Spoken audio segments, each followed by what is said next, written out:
ورحمة الله وبركاته. نحمده ونصلي على رسوله الكريم أما بعد. সম্মানিত সভামণ্ডলী, আজ আমরা গীবতের ভয়াবহ সম্পর্কে আলোচনা করব ইনশাআল্লাহ। কোরআনে কারীমের সূরা নিসার 28 নম্বর আয়াতে আল্লাহ তাআলা বলেছেন, ওয়াখলিকাল ইনসানা দাঈফা, আর মানব জাতিকে সৃষ্টি করা হয়েছে দুর্বল। এই প্রত্যেক অবস্থায় তারা ইচ্ছায় অনিচ্ছায় ভুল ত্রুটি বা গুনাহ হয়ে যাওয়াটাই স্বাভাবিক।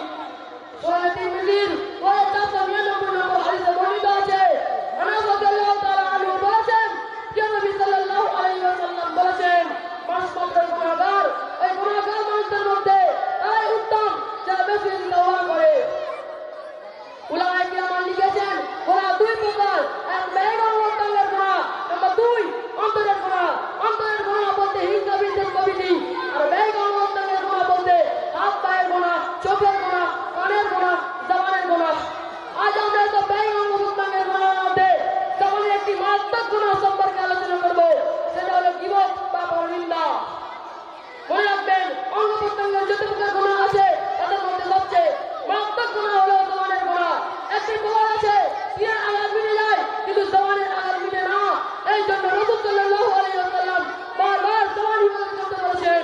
তিনি বলেছেন, যে ব্যক্তি আমাকে নিজের জিহ্বা এবং লজ্জার সাথে জবানত দিবে, আমি জান্নাত থেকে নিয়ে নিচ্ছি। এটি সহিহ বুখারী 6474 নম্বর হাদিস। সুনানে তিরমিজির 2616 নম্বর হাদিসে বর্ণিত আছে, 2616 নম্বর হাদিসে বর্ণিত আছে, একবার মুআয ইবনে জাবাল রাদিয়াল্লাহু তাআলা আনহু আল্লাহ রাসূল সাল্লাল্লাহু আলাইহি ওয়াসাল্লামকে জিজ্ঞাসা করেছিলেন, হে আল্লাহর রাসূল, আমাকে এমন একটা আমল ওয়াজিব যেটা আমাকে জাহান্নাম থেকে মুক্তি দিবে এবং জান্নাতে নিয়ে যাবে। তখন রাসূল সাল্লাল্লাহু আলাইহি ওয়াসাল্লাম একটি বিশেষ গুরুত্বপূর্ণ আমল বলেছিলেন। তখন রাসূল সাল্লাল্লাহু আলাইহি ওয়াসাল্লাম বলেছিলেন, হে মুআয, আমি কি তোমাকে এসব কিছুর মূল আমল সম্পর্কে বলবো না? মুআয রাদিয়াল্লাহু তাআলা আনহু বলেছিলেন, অবশ্যই বলুন হে আল্লাহর নবী। তখন নবীজি নিজের জিহ্বাটি ধরে বলেছিলেন, হে মুআয, তুমি এই জিহ্বাটি সংযত রাখো। তখন মুআয জিজ্ঞাসা করেছিল, হে আল্লাহর রাসূল, আমার জবান দিয়ে যা কিছু বলে থাকি সেই সম্পর্কে কি বার্তা হবে? নবীজি বলেছিলেন, হে মুআয, কিয়ামতের দিন অধিকাংশ মানুষকে তার জিহ্বার কারণে মুখ থুবড়ে জাহান্নামে নিক্ষেপ করা হবে। মনে রাখবেন, আমাদের শরীরে যত অঙ্গ আছে তাদের মধ্যে সবচেয়ে গুরুত্বপূর্ণ অঙ্গ হলো জিহ্বা এবং দিল। এগুলি যদি ভালো থাকে তাহলে সব ভালো থাকবে, আর এগুলি যদি খারাপ হয়ে যায় তাহলে সব খারাপ হয়ে যাবে। এই সম্পর্কে একটি ঘটনা, ওই দাউদ আলাইহিস সালামের জমানায় লুকমান হাকিম নামে একজন মহাপণ্ডিত ছিলেন, যার নামে কোরআন কারিমে আল্লাহ তাআলা একটি সূরা নাযিল করেছেন, সূরা লুকমান। একদিন তার মালিক তাকে পরীক্ষা করার জন্য তাকে বলল, একটি ছাগল জবাই করে নিয়ে আসো এবং তার মধ্যে হতে সবচেয়ে গুরুত্বপূর্ণ শ্রেষ্ঠ দুটি অঙ্গ বের করে নিয়ে আসো। তখন লুকমান আলাইহিস সালাম ছাগল জবাই করে তার মধ্যে হতে জিহ্বা এবং দিল এনে হাজির করলেন। কিছুদিন পর তার মালিক তাকে আবার একটি ছাগল জবাই করতে বলল এবং বলল, ওর মধ্যে থেকে সবচেয়ে নিকৃষ্ট দুটি অঙ্গ বের করে নিয়ে আসো। এবার লুকমান আলাইহিস সালাম তার মধ্যে থেকে জিহ্বা এবং দিল এনে হাজির করলেন। আল্লাহ আশ্চর্য হলেন, জিজ্ঞাসা করলেন, যখন প্রথমবার সবচেয়ে শ্রেষ্ঠ অঙ্গ আনতে বলি তখন তুমি জিহ্বা এবং দিল নিয়ে এসেছিলে, আর দ্বিতীয়বার সবচেয়ে নিকৃষ্ট অঙ্গ আনতে বললে তুমি সেই জিহ্বা এবং দিল নিয়ে আসলে, এর পিছনে রহস্যটা কি?